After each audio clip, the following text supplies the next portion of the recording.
John Steinbeck is something of an enigma in American literary history. He's an extremely popular writer. He's responsible for some of the classics of 20th century American literature.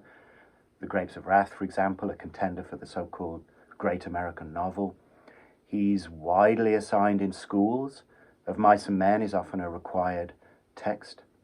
A few years ago, President Obama chose Steinbeck's In Dubious Battle as the only novel on a list of essential reads.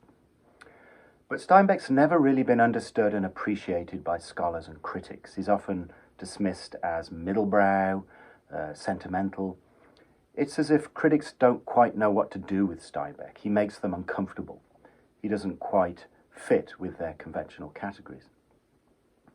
Now, in general, my work has been driven by a desire to understand problems, to understand difficult ideas. My second book was about the problem of poverty and inequality. My last book was about the difficult, nebulous idea of personal failure and how it both drives and frustrates American literature. Steinbeck represents another significant problem, another difficult case. He's our most read yet least studied writer. He's oddly canonical, yet neglected. So the book was driven by a desire to meet this challenge, that is, to develop a critical framework that could really bring Steinbeck out of the shadows, to bring his fascinating contradictions and difficulties into the light. Another really important motivation was a desire to write a book about a single author. This enabled me to combine biography and literary analysis. It enabled me to look at the development of a writer across time in relation to historical events and in relation to the place where Steinbeck lived, California, which happens to be the place where I live.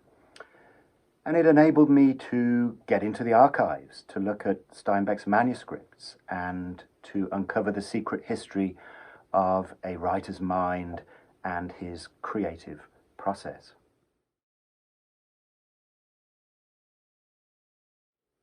Humanity currently faces a number of challenges. A global pandemic, climate change. Steinbeck's California is currently on fire. Widening racial social inequality, a number of political threats to the foundations of our democracy. Now, these are all challenges that fascinated Steinbeck. His vision was, first and foremost, biological. When he was a student at Stanford, he quipped that he wanted to take a course in the medical school on the dissection of cadavers because he wanted to know more about people. It reveals how Steinbeck saw humanity fundamentally as a species. He was interested in our interconnectedness, our vulnerability. He was interested in the profound shifts in our behavior and consciousness in relation to environmental change. A related point is that Steinbeck is a very important ecological thinker. His second novel, To a God Unknown, draws on early climate science to explore how drought impacts human psychology, human society. Here, as well as in The Grapes of Wrath, Steinbeck is interested in climate migrants, that is, people who are forced to move because of environmental catastrophe. Sea of Cortez, Steinbeck's co-authored text with his friend, the marine biologist Ed Ricketts, is another kind of ecological Bible. It's in part a travelogue of their journey to the Gulf of California.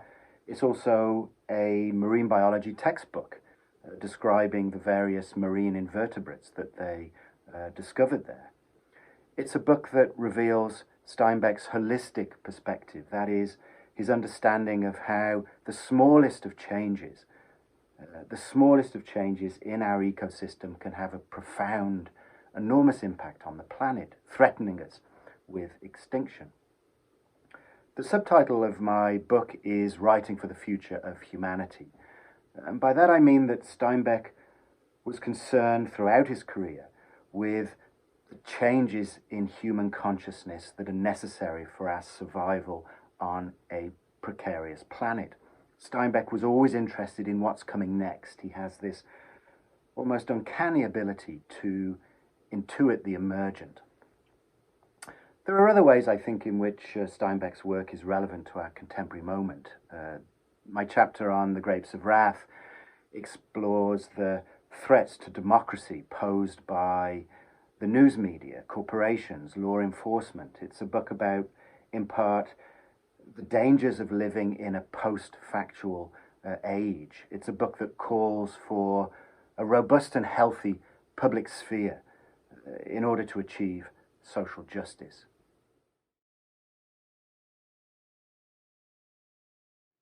A number of things really surprised me about Steinbeck's work. First, his fascination, really his obsession with Mexico and with what scholars call the global south, that is, the patterns of inequality linking industrialized and developing nations.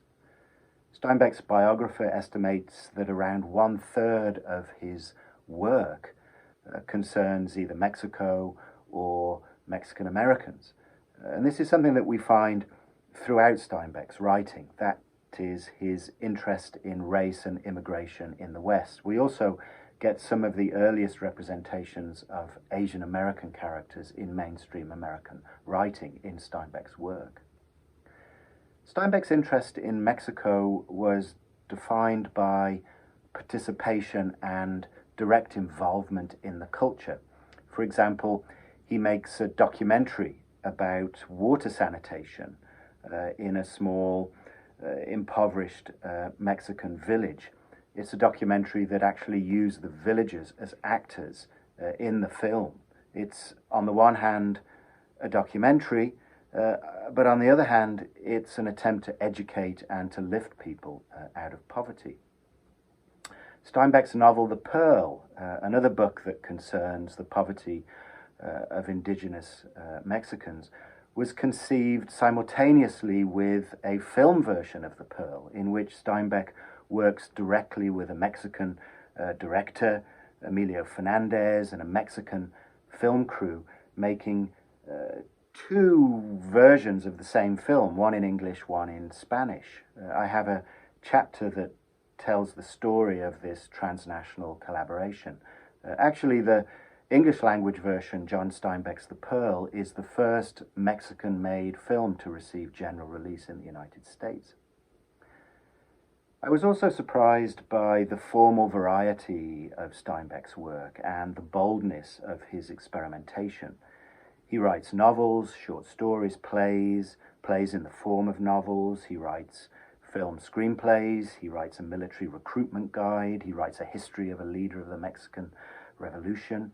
He's a war journalist. He's an amateur medievalist. He co-authors a marine biology textbook, which attempts to combine the two cultures of the arts and sciences. Steinbeck was quite unusual in that he happened to know a lot about science, and throughout his work we find this radical interdisciplinarity.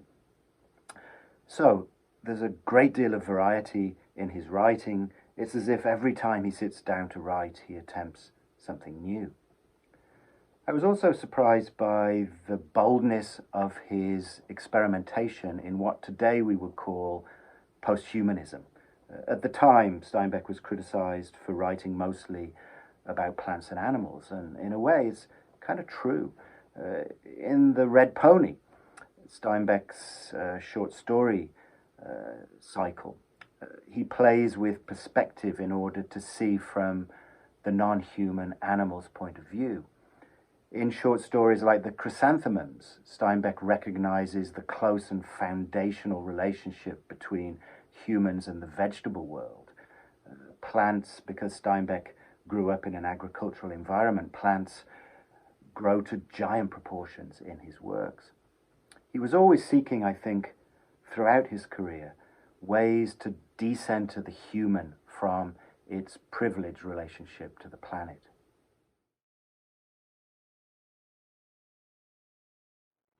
My book is a recuperation of Steinbeck, but it's not a celebration. What I've tried to create is a balanced view. I've tried primarily to take him seriously as a writer, And that means we need to recognize the meaning of his limitations and failures as a writer, as well as his successes. Steinbeck was a white middle-class man from living in a particular historical moment. He is capable of undermining many of the ideologies that surround him, yet he also falls victim to them.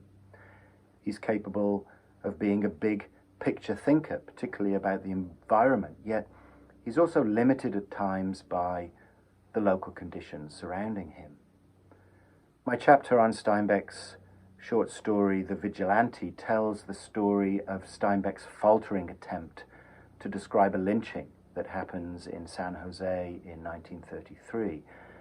In the chapter, I turn to manuscript evidence to understand why Steinbeck changes the identity of the victims of the lynching, two white men in the actual historical event, to a single African-American man, and then he focalizes the story and tells it from the perspective of one of the lynchers.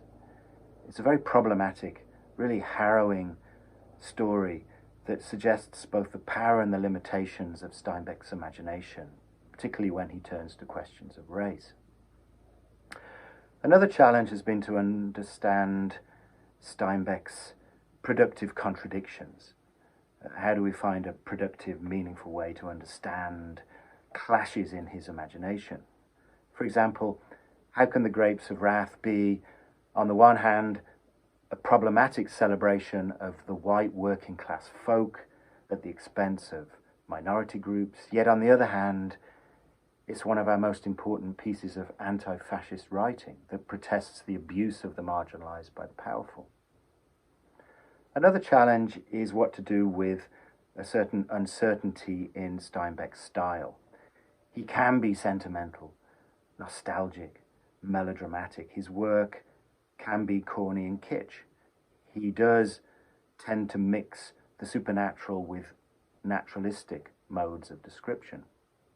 Rather than just simply dismissing these apparent contradictions, I've tried to understand their deeper meaning. For example, we can understand Steinbeck's mixture of different modes as a homegrown form of magical realism that he often employs to understand the contradictions in human psychology and society. Finally, a challenge has been to hold the different critical lenses together, the lenses that are necessary to recognize the diverse array of Steinbeck's achievements. So I draw from approaches to literature and institutions to understand Steinbeck's training as a writer. I draw from eco-criticism to understand his representations of climate change. I look at critical animal studies in relation to the red pony, disability studies in relation to Of Mice and Men, and throughout I draw from media studies to look at Steinbeck's interest in the relationship between literature and film, novels and plays.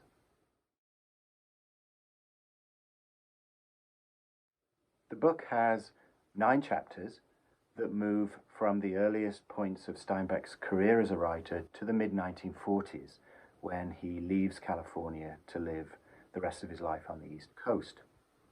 The chapters try to capture the variety of the genres in which Steinbeck worked and the range of the issues in which he was interested. I enjoyed writing them all. I do have a couple of favorites.